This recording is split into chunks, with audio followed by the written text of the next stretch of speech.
सोमवार की अष्टमी पड़े, उस दिन 7 या 5 लोग शंकर भगवान को समर्पित कर दें।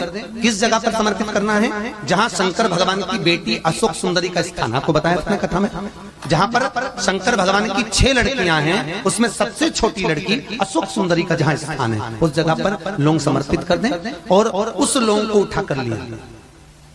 एक एक कर लोगों को सुबह के समय बिना मुंह धोए दरवाजे की देहली पर या शंकर मंदिर की देहली पर बिना मुंह धोए बिना स्नान के उसको चबा चबा कर खा लेना। एक एक लोगों को एक दिन, आज एक खाली, कल दूसरे दिन खाली, तीसरे दिन खाली, सुबह के। महाराज जिंदगी में कभी सिर दर्द नहीं होगा, कभी माइग्रेन की बीमारी, कभी। बहुत बहुत बधाइयां महाराज। सोमवार की अष्टमी का मतलब आपको इंदौर की कथा में बताया था, जिस दिन शंकर और पार्वती के मिलन का दिवस हो। और केवल एक माता पार्वती के अकेले मिलन का नहीं, 64 योगनियां तक भगवान शंकर से मिलने के लिए आती हैं। 64 योगनियां। कहते हैं भगवान के जितने जितने विवाह हुए थे ना, उमा से, सती से, कात्यायनी, कुष्मांडा, चंद्रघंटा, स्कंदा, ये जितने जितने जितने भगवान के विवाह हुए थे, अनेक अनेक उमा आदि का जितनी भी भगवान की जो विमंगल विवाह हुए थे, सारी माता पार्वती के जितने अंश हुए हैं, माता पार्वती के जितने स्वरूप हुए हैं, ये सारे स्वरूप, सारे अंश माता पार्वती के। ये सोमवार की अष्टमी के दिन भगवान शंकर के मंदिर में आकर शिव जी के सम्मुख में बैठकर उस जलाधारी के नजदीक में, जहां शंकर जी का शिवलिंग होता है, उस जलाधारी के पास में उस दिन केवल पार्वती जी का हस्त कमल नहीं होता, स्वयं मां जगतजननी अपने कामन रूप में 64 योगनियां और शक्तियां सारी की सारी आकर उस जलाधारी के पास में विराजमान हो जाती हैं। और शंकर जी पे जो जल चढ़ता है वो देवियां ग्रहण कर शिव को अपना आनंद सुख प्रदान करती हैं। इसलिए कहते सोमवार की अष्टमी का महत्व बड़ा सरल बात।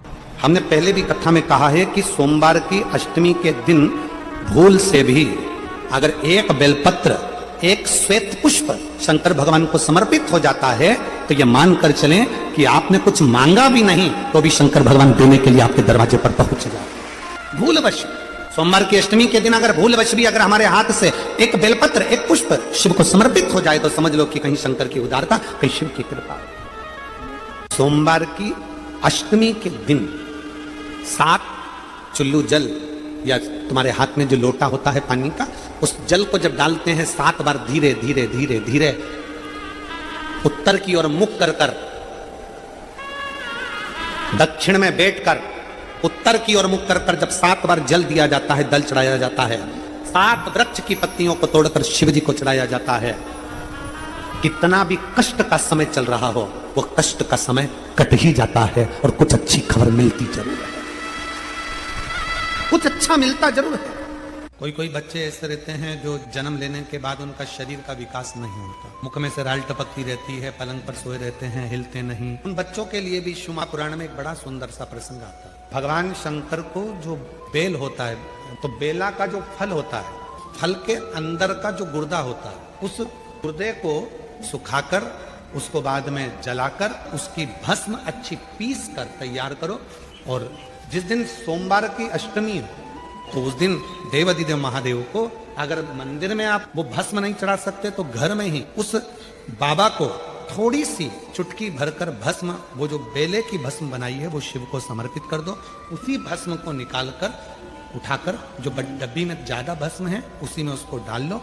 वो उस भस्म को बिल्कुल पिसी बारीक एकदम महीन भस्म को, जो बच्चा राल टपकाता है या उसका शरीर का विकास नहीं होता है, शरीर कमजोर है, वो उठ नहीं सकता, बैठ नहीं सकता, इंद्रियों का भान नहीं रहता, उस बच्चे को यदि थोड़ी थोड़ी भस्म प्रदोष समय के पहले, प्रदोष काल के पहले, शाम के समय के पहले अगर उस भस्म को थोड़ी सी मात्रा में, जरा सी मात्रा में अगर उसकी जिह्वा पर लगाया जाए तो धीरे धीरे उसकी इंद्रियां काम करना प्रारंभ कर देती है। और धतूरे का फूल, कांटे वाला धतूरा और उसमें लगने वाला एक पुष्प, आस्था चैनल पर आप लोग देख रहे होंगे धतूरे के फूल का दृश्य। धतूरा और धतूरे का पुष्प छोटा सा पौधा है, ज्यादा बड़ा नहीं है, कांटा लग रहा है, धतूरा लग रहा है, और उसमें भी साधारण धतूरा नहीं, जिस धतूरे के नीचे की डंडी लाल कलर की होती है, अगर वो सोमवार की अष्टमी को देवाधिदेव महादेव को समर्पित करी जाती है तो उसके घर में कभी संपदा की कमी नहीं होती है। वो धतूरा है, साधारण नहीं है। धतूरे में भी लाल डंडी, जैसे धतूरा गोल होता है उसके नीचे एक छोटी सी डंडी, देखा है आप लोगों ने? अरे देखी कि नहीं देखी बोलो? धतूरा देखा है ना? धतूरे के अंदर एक नीचे छोटी सी डंडी होती है, जब तोड़ोगे तो वो डंडी का कलर अगर लाल है, वो डंडी का कलर अगर लाल है, और कभी हम तो कहेंगे जैसे बड़ी बीमारी जिसको हो जाती है, लीवर, किडनी, कैंसर आदि आदि बड़ी बीमारियों से जो जूझ रहा होता है, प्रयास करो, प्रयास महामृत्युंजय का जाप कर कर, महामृत्युंजय का स्मरण कर कर, एक लाल डंडी का धतूरा प्रयास करना, एक धतूरा मिल जाए या 5 धतूरे मिल जाए किसी भी एकांतेश्वर महादेव पर, जो शिव मंदिर एकांत में हो, जहां कोई जाता आता नहीं हो। वैसे तो अब बहुत मुश्किल है कि ऐसा मंदिर मिल जाए जहां कोई जाता आता नहीं हो। पहले की बात दूसरी है, अब बात दूसरी है। फिर भी कहीं आप रोड पे से निकल रहे हो, एकांतेश्वर महादेव अगर आपका दिख जाए, बहुत बीमारियों से ग्रसित हो, तो भी महामृत्युंजय जाप का स्मरण कर कर या किसी विद्वत ब्राह्मण जन से महामृत्युंजय मंत्र का जाप कराकर या भगवान शिव के मंत्र का जाप स्वयं कर कर, वो भी ना बने तो पंचाक्षर मंत्र नमः शिवाय, षडाक्षर मंत्र ओम नमः शिवाय या श्री शिवाय नमस्तुभ्यम जप कर वो लाल डंडी का धतूरा 5 एकांतेश्वर महादेव को आप समर्पित कर सकते। रोग थम जाएगा, जो दवाई खाओगे वो शरीर को लगना प्रारंभ हो जाएगी और आप स्वस्थ होना प्रारंभ हो जाएंगे। अगर बड़ा रोग हो, व्यापार व्यवसाय नहीं चल रहा हो, नौकरी सर्विस नहीं मिल रही हो, बहुत तकलीफ हो, 7 बेलपत्री केसर को घिसकर चंदन बनाकर बेलपत्री पर बीच वाली पत्ती पर ओम लिखना है। दोनों पत्तियों पर भी एक आद्यशक्ति जगदम्बा के नाम की केसर की बिंदी लगाना है, दूसरे में श्री गणेश रिद्धि सिद्धि के नाम की बिंदी लगाना है। शिव जी पर समर्पित करते जाना, शंकर को चढ़ाते जाओ। सोमवार की अष्टमी के दिन भगवान शंकर को बेलपत्र समर्पित जरूर करना चाहिए, वो भी शाम के समय पर। आप लोग तो जानते होंगे कि सोमवार की जो अष्टमी होती है, शंकर और पार्वती के मिलन का दिन होता है। किसके मिलन का है? जम के बोलिए। शिव और पार्वती के मिलन का दिन होता है सोमवार की अष्टमी का दिन। साल भर में लगभग 4 या 5 सोमवार की अष्टमी पड़ती है, इससे ज्यादा नहीं पड़ती। पर भाग्यशाली हो आप सब, अब की बार तो लाइन से 2 बार पड़ रही है। शायद एक 27 दिसंबर की पढ़ना चाहिए और एक 10 जनवरी की पढ़ना चाहिए, जहां तक ऐसा उम्मीद है। देखा नहीं पंचांग, और ऐसा उम्मीद है कि 27 दिसंबर की पढ़ना चाहिए और 10 जनवरी की पढ़ना चाहिए, सोमवार अष्टमी। शिव और पार्वती के मिलन का दिन होता है सोमवार की अष्टमी। इसमें मां जगतजननी जगदम्बा अपनी 64 योगिनियों को लेकर शंकर भगवान के सामने नृत्य करती हैं जब सोमवार की अष्टमी पड़ती है। जैसे शिवरात्रि का महत्व होता है, उसी तरह सोमवार की अष्टमी का महत्व होता है। जब 64 योगिनियां माता शंकर भगवान के सामने नृत्य करती हैं, तब भगवान शिव उठकर खड़े होकर उन 64 योगिनियों को अपने हस्त कमल पर धारण करते हैं। और हस्त कमल पर धारण करते हैं तब उन 64 योगिनियों को लक्ष्मियां प्रदान करती हैं। लक्ष्मी माता को वो 64 योगिनियां दी जाती हैं। लक्ष्मी मैया उन 64 योगिनियों को भगवान विष्णु के पास लेकर जाती हैं। भगवान नारायण उन 64 योगिनियों को ब्रह्मदेव के पास लेकर जाते हैं। उन 64 योगिनियों को ब्रह्मा जी ब्रह्माणी को प्रदान करते हैं। ब्रह्माणी उस 64 योगिनियों को ले जाकर माँ जगतजननी आद्य शक्ति को देती है। आद्य शक्ति उन 64 योगिनियों को ले जाकर शिव को समर्पित करती है। शंकर भगवान की कथा कहती है, सोमवार की अष्टमी पढ़ने वाले दिन अगर बेलपत्र पर केसर का भाग लगाकर, ओम लिखकर केसर का ही तिलक लगाकर माँ आद्य शक्ति गणेश जी रिद्धि सिद्धि के नाम से 7 बेलपत्र शिव को समर्पित कर कर लाल वस्त्र में उसको बांधकर, जिसका व्यापार व्यवसाय या नौकरी सर्विस नहीं हो, बहुत कष्ट चल रहा हो, बहुत जिंदगी में दुख चल रहा हो, उसको तो 1 महीना रख कर देखो, बाबा लाइन लगा देगा आपकी संपदा की ओर, आपका हाथ पकड़ देगा। सोमवार की अष्टमी शिव को रिझाने की होती है, भगवान शंकर को मनाने के लिए, शिव को प्राप्त करने का एक साधन है। जिन बहुत तकलीफ है और नहीं हो रहा काम, बहुत दिनों से लगे हो नहीं हो रहा, हरा मूंग ले जाओ। मूंग के दाने तो रहते हैं घर में, केवल 31 मूंग के दाने लेकर जाइए, 31 चावल के दाने लेकर जाइए और 31 ही बेलपत्र लेकर जाइए। जिस दिन सोमवार की अष्टमी हो, कौन से दिन?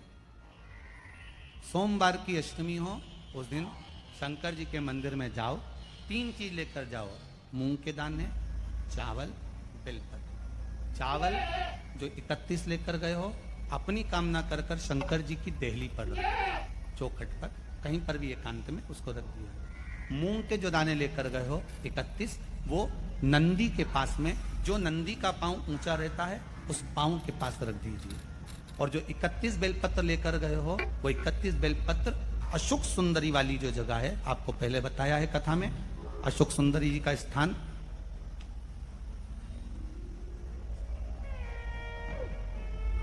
ये शिवलिंग, ये जलाधारी जहां से पानी बहता है, उसके बीच में एक मोटी सी लाइन होती है, जो शंकर भगवान की छोटी लड़की अशोक सुंदरी का स्थान है।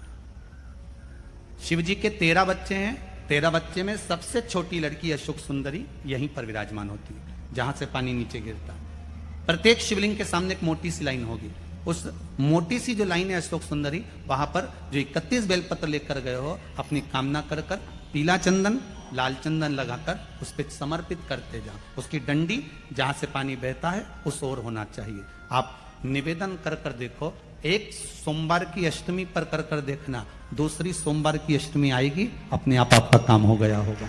बाबा से निवेदन तो करो, क्यों भटक रहे? भोला सब दुख काटो, शिव शंकर जपूं तेरी माला, भोले बाबा जपूं तेरी माला, भोला सब दुख काटो, ओ भोला सब दुख काटो। आप उससे निवेदन करेंगे, प्राप्त होगा। शिव तत्व में जो सुख है वो सुख कहीं नहीं।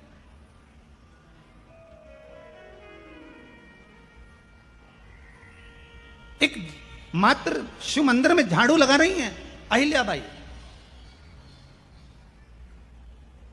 साधारण सा भाव है, केवल एक झाड़ू। कई लोग कहते हैं महाराज जी आप कहते हो मंदिर में जाकर झाड़ू लगाओ, पोछा लगाओ, तो जो हमने मंदिर में रख रखा है स्वीपर आदि कादिक, जो भी सेवा करने वाला है, काम करने वाला है, वर्कर है, वो कर रहा है, तो हम क्यों करें? अरे भाई एक बात याद रखना, आप सबसे पूछना चाहूंगा, आप लोग कहते हो कि मंदिर की सफाई जो वर्कर रखा है उसे करना चाहिए, मंदिर की सफाई जो पुजारी रखा है उसको करना चाहिए। मैं आपसे पूछना चाहता हूं कि आपके घर में जो तिजोरी है, दिवाली पे उसकी सफाई कौन करता है? नौकर करता है? अरे बोलते तो जाओ। नौकर करेगा? नहीं। वर्कर करेगा? नहीं। स्वीपर करेगा? नहीं। तिजोरी की सफाई कोई दूसरा नहीं करता, तिजोरी की सफाई हमें करना होती है। उसी तरह मंदिर की सफाई ना पुजारी करे ना कोई वर्कर करे, जो दर्शन करने जाए वो करे, क्योंकि ये तिजोरी है हमारी, ये तिजोरी है हमारी, यहां से हमें मिलता है, ये मेरा देव अधिदेव महादेव देता है। और एक नारी की जिंदगी में जब कोई विषम परिस्थिति आ जाती है, एक नारी की जिंदगी में जब कोई विषम परिस्थिति आ जाती है और उसकी आंख के आंसू जब सूखते नहीं हैं, बड़ी दुखी होकर वो अपने घर में रहती, कहीं पति मदिरा में डूबा है, परिवार के लोग अपशब्द कह रहे हैं, ताने दे रहे हैं, गालियां दे रहे हैं, और वो सोच कर बैठी अब जिंदगी नहीं चाहिए, भगवान तू ये जीवन अब मत देना। जिसकी बहुत गति बिगड़ी किसी नारी की जिंदगी जब इस तरह से जी रही होती है, शिव पुराण कहती है केवल एक चावल का दाना, एक अक्षत, एक बेलपत्र और एक पुष्प की, लाल पुष्प की पंखड़ी, जो सोमवार की अष्टमी के दिन मां मालिनी के नाम से, मां गौरा के नाम से, आदिशक्ति के नाम से, 3 नामों का स्मरण कर कर मालिनी, मां गौरा, आदिशक्ति का स्मरण कर कर जो अशोक सुंदरी वाली जगह पर समर्पित कर देती है नारी, उसकी जिंदगी से दुख समाप्त हो जाता है और वो खुशी की ओर अग्रण्य हो जाता है। मां मालिनी कोई साधारण नहीं है, गजमुखी है ये, जिसके मस्तक, जिसका शीश गज का है, साधारण नहीं है ये। मत्स्य पुराण कर रही है, विष्णु धर्मोत्तर पुराण कर रही है और नव दुर्गा उपनिषद कह रहा है, ये मालिनी मां कोई साधारण नहीं। उसका नाम का स्मरण हमारे, एक नारी बहुत कष्ट की अगर जिंदगी जी रही है तो उसको एक बार अपने जीवन में उपाय करना चाहिए, उसको जीवन में एक बार मां गजमुखी मालिनी का स्मरण करना चाहिए, उसकी भक्ति कम नहीं, दुख समाप्त। वो गजमुखी मालिनी एक लाल चंदन में भिड़ा हुआ अक्षत, एक बेल पत्र, एक फूल, लाल फूल की एक पंखड़ी हो, फूल भी नहीं हो तो पंखड़ी भी, मां मालिनी गजमुखी को जो दिया जाए तो वो सुख प्राप्त करती है। सुख शंकर भगवान के जितने संतान उतना गजमुखी मालिनी ने अपने गोदी में खिलाया। अशोक सुंदरी को, गणेश को, कार्तिक षडानंद को, जया, विषहरा, शामलीवारी, दौतली, देव, ये सब कन्याओं को, बेटों को मालिनी अपनी गोदी में खिलाती, दुख समाप्त कर देती। जब कोई चढ़ाता है ना अशोक सुंदरी वाली जगह पर ये वस्तु, तो मां मालिनी उसको गोदी में खिलाती, उसको दुख नहीं आने देती। मां मां होती। किसी भी अष्टमी तिथि को 12 महीने में शुक्ल पक्ष कृष्ण पक्ष की अष्टमी तिथि पड़ती है।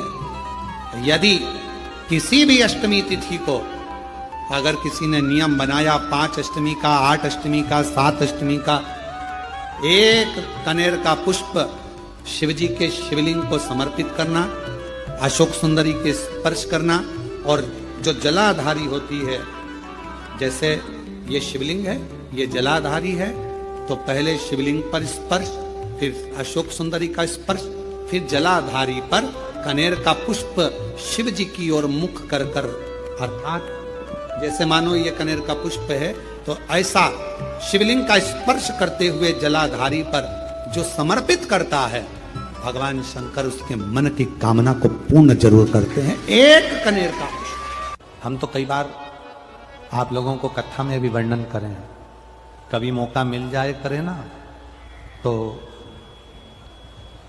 सोमवार की जो अष्टमी होती है ना, प्रयास करना, कभी अगर मौका मिल जाए करे आप लोगों को, सोमवार की जो अष्टमी होती है, जिस लड़का लड़की का विवाह नहीं होता, जिसका मंगल पाणिग्रहण संस्कार नहीं होता, वो जो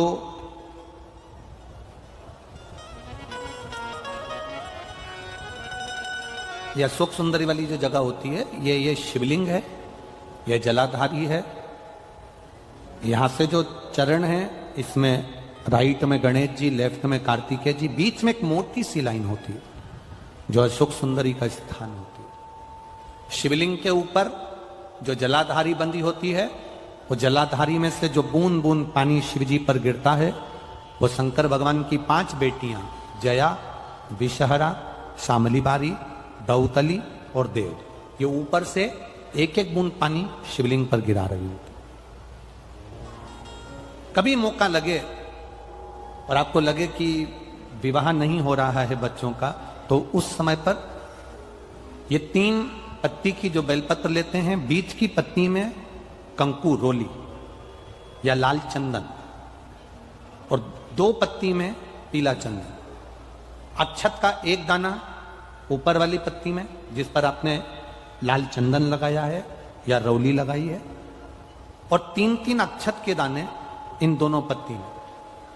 अपना स्मरण कर कर भगवान देवाधिदेव महादेव के सम्मुख में जो अशोक सुंदरी का स्थान है, सोमवार की अष्टमी के दिन इस बेलपत्र को डंडी का जो भाग है वो जहां से पानी बहकर जाता है उस ओर करते हुए इस बेलपत्र को अशोक सुंदरी वाली जगह पर समर्पित कर देना चाहिए और अपने हाथ का स्पर्श कर कर बाबा देवाधिदेव महादेव से प्रार्थना कर कर सोमवार की अष्टमी के दिन जो आ जाता है बाबा देवाधिदेव महादेव उसका मंगल विवाह शीघ्र ही करा देगा। यह अशोक सुंदरी का स्थान,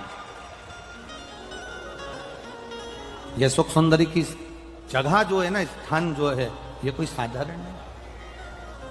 और हम फिर कहेंगे, अगर सौभाग्यवती नारियों को हम तो स्मरण में उनके लाना चाहेंगे कि प्रयास करा करो, प्रयास करा करो कि सुहाग की सामग्री आप चुंदड़ी देते हो, चूड़ी देते हो, काजल देते हो, लाली देते हो, आप बहुत सारा सामान सुहाग का देते हो, हम मना नहीं करेंगे, पर प्रयास करा करो कि सुहाग की सामग्री कभी भी प्लास्टिक की डलिया में नहीं, बांस की टोकनी में रखकर देना चाहिए। यदि सोमवार की अष्टमी के दिन कनेर का जो पुष्प होता है उसमें कुंकू और हल्दी लगाकर, सोमवार की अष्टमी के दिन आप जब बहुत हताश हो जाएं, कोई साथ देने वाला ना मिले और कोई बड़ी उलझन में अगर उलझे पड़े हैं, एक कनेर का पुष्प इस पीठिका पर कहीं पर भी, माँ जगत जननी की पीठिका पर किसी भी स्थान पर, किसी भी स्थान पर माँ तारा रानी का नाम लेकर एक बार अगर अपने सोमवार की अष्टमी के दिन पुष्प समर्पित कर दिया माँ तारा देवी के नाम से, देवाधिदेव महादेव और माँ शक्ति की कृपा अपने आप होगी और वो कार्य सफल होकर ही रहेगा, उसमें सफलता मिलेगी। शरीर में यदि कोई काया का रोग हो जाता है, शरीर में कोई चर्म रोग हो जाता है, कोई काया सफेद पड़ गई, कोई चमड़ी काली पड़ गई, कहीं दाग पड़ गया और वो काया का रोग यदि मिटता नहीं है तो हमने पहले भी एक बार कहा था, आज फिर कहते, जैसे हरी दूबा होती है, दूब देखिए आप लोगों ने, जम के बोलो जरा, दूबा देखिए गणेश जी को चढ़ती है, क्या बोलते हैं उसको? दूब, दुर्बा। तो जो दुर्बा होती है, जैसे बगीचे में दुर्बा लगी होती है, वैसे ही बगीचे में दुर्बा के साथ में जब दुर्बा लगती है तो उसी के साथ एक सफेद कलर की दुर्बा भी होती है, एक सफेद दुर्बा भी होती है। यदि शरीर में कोई चर्म का रोग हो गया, कहीं घाव पड़ गया, वो सूख नहीं रहा, कोई चमड़ी का रोग पड़ जाता है, कोई चर्म रोग पड़ जाता है, तो भगवान शंकर को सोमवार की अष्टमी के दिन दुर्बा चढ़ाई जाती है और वो सफेद दुर्बा को उठाकर चंद्रमा की रोशनी में, जब चंद्रमा को एक टकटकी देखते हुए उस चंद्रमा की रोशनी में उस दुर्बा को चबा चबा कर यदि खाया जाए तो शरीर का कैसा भी रोग होता है चर्म का, वो धीरे धीरे समाप्त होना प्रारंभ हो जाता है। वो चमड़ी का रोग धीरे धीरे धीरे धीरे समाप्त हो। आज भी कहते हैं जिस कन्या का विवाह नहीं हो रहा, जिस लड़के की शादी नहीं हो रही हो, सोमवार की अष्टमी पड़ने पर एक लाल फूल चंदन में लगाकर, जहां पर अशोक सुंदरी का स्थान है, उस अशोक सुंदरी वाले स्थान पर ले जाकर अगर सोमवार की अष्टमी पड़ने पर लड़का या लड़की जिसका विवाह नहीं होता वो चढ़ा देता है, मात्र 3 महीने में उसका विवाह पक्का हो जाता है, मात्र 3 महीने में। अशोक सुंदरी का स्थान शिव भगवान के उस जलाधारी महाराज, कभी कभी, रोज नहीं, कभी कभी अशोक के वृक्ष की पत्ती, आम के वृक्ष की पत्ती की बंदरवाल जब दरवाजे पर लगाते हैं, जब कोई ने कह दिया कि तुम्हारे यहाँ तो रोग ही रोग है, सास बीमार पड़ती है, कभी बहू बीमार पड़ जाती है, कभी पोता बीमार पड़ जाता है, कभी पोती बीमार पड़ जाती है, कभी घर में ये परेशानी, पैसा तो आता है, सब यहाँ वहां लग रहा है, तो कभी कभी सोमवार की जब अष्टमी पड़ जाए और सोमवार की अष्टमी के दिन यदि अशोक के वृक्ष की पत्ती और आम के वृक्ष की पत्ती की बंदरवाल दरवाजे पर लगा दी जाए और वो बंदरवाल यदि 1 हफ्ते तक लगी रहे तो तुम्हारे घर में से कैसा भी दुख और रोग क्यों ना हो वो धीरे धीरे समाप्त हो जाए। विवाह नहीं हो रहा, हम तो टेंशन में पड़ गए, लड़की 28 साल 30 साल का लड़का हो गया, विवाह नहीं हो रहा, कुछ मत करो। अष्टमी तिथि आए तो अशोक सुंदरी वाली जो जगह है वहां पर हल्दी की 7 बिंदियां लगा दो, लड़का लड़की का हाथ उस बिंदी पर रखवा दो, उसका नाम गोत्र बोलो, उसी हल्दी में उसके हाथ पीला करवा दो और पीपल के पेड़ पर उस हाथ के 5 छापे पड़वा दो, 3 महीने में विवाह पक्का हो जाता है महाराज। और कोई माताएं कह देती हैं, कोई बच्चा कह देता है, मम्मी मुझे याद नहीं होता, याद करता हूँ परीक्षा हॉल में जाकर भूल जाता हूँ, मैं कुछ पढ़ता हूँ बाद में जाके भूल जाता हूँ, स्मरण में नहीं रहता, तो उनसे भी निवेदन है, आप माँ नील पाठ नहीं पढ़ सकते, स्तोत्र नहीं कर सकते, संस्कृत में नहीं पढ़ सकते, तो मां नील सरस्वती के नाम से अष्टमी, नवमी और चतुर्दशी के दिन एक शंख पुष्पी पुष्प को, नीला कलर का जो फूल होता है बेल में लगा होता है, जो शिव जी को अति प्रिय होता है, उस पुष्प को आप जलाधारी पर रख दीजिए। जलाधारी जानते हो ना सब लोग, शिवलिंग पर नहीं, जलाधारी पर रख दीजिए और जल चढ़ाना 7 बार प्रारंभ करिए। बाबा देव अधिगम महादेव आपको याददाश्तता में प्रवर करेगा। परीक्षा हॉल में जितना तुम याद कर कर गए हो, अच्छी मेहनत कर कर गए हो, तो भूलोगे नहीं, तुम्हारी बुद्धि तीव्र होती चली।